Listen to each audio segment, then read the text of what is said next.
saw, I'm sure, that Congresswoman Ilhan Omar got a little bit of a scare in her primary there just a few days ago. It was closer than a lot of people expected. Do you think that's emblematic of the majority or a large swathe of the Democratic Party having a lot of problems with those kind of defund the police, more left-wing views? People don't look at the New York mayor's race. They had a really, truly liberal, I don't use the word woke anymore because it has a great origin. It was by Leadbelly in the 1920s, Leadbelly. And he talked about the necessity of black folks, particularly in the South, of being aware of their circumstances. I refer to it as the identity left. They didn't do well in New York City. They lost in Buffalo. They even lost in Seattle. They lost the whole defund the police thing substantially in Minneapolis. The San Francisco School Board got voted out. I'm not surprised at all.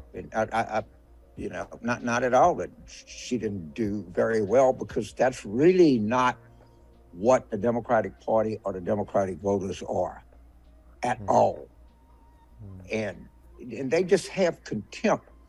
That the identity left doesn't like Democratic voters. They don't like, James Carville or Joe Biden or Bill Clinton, because that, and I hear all this jackassery about, well, Clinton was just a corporator who really didn't do anything for middle class or working class people, which only had 22% increase in wages for black people. But maybe you don't think that's anything, but I do.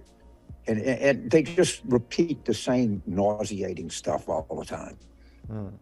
Well, to that point, I'll just one more point in this, and then we'll move on to a final few questions. Sure. But to that point, you and I are both old enough to have seen this debate between the left and the centre left, or whatever labels you want to use, play out repeatedly in the Democratic Party. Certainly happened in Bill Clinton's time, the DLC and all of that.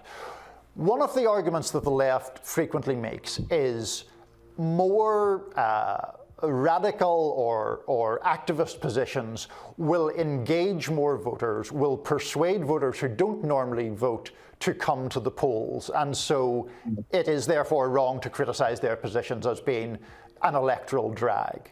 What's your response to that? There is everything to support that but evidence. All right, read anybody that has studied this. It's idiotic. That's what it is. And it's been tried, and it fails, and it's going to fail every time, because that's not where people are. It's just something they all tell each other. All right, they all tell each other. Joe Biden ran, Bernie Sanders ran, Elizabeth Warren. There's no problem. They ran to the left. All right, they didn't just get beat; they got slaughtered. And the same thing happened in Buffalo. The same thing happened in New York City, and they just keep repeating the same thing. And I really don't even care anymore, because the argument is just amazingly and stunningly stupid, and there's no evidence of it.